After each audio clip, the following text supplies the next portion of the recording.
Estamos ubicados en la variante norte, en el sitio de acceso a los escenarios deportivos, corregimiento Santa Rosa.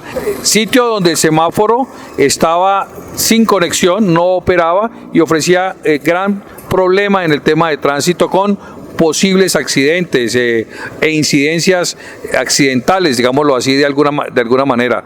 Hoy se logró reparar y está funcionando a plenitud. Así procuraremos hacer permanentemente en una reacción para garantizar la movilidad en Popayán. Creo en Popayán.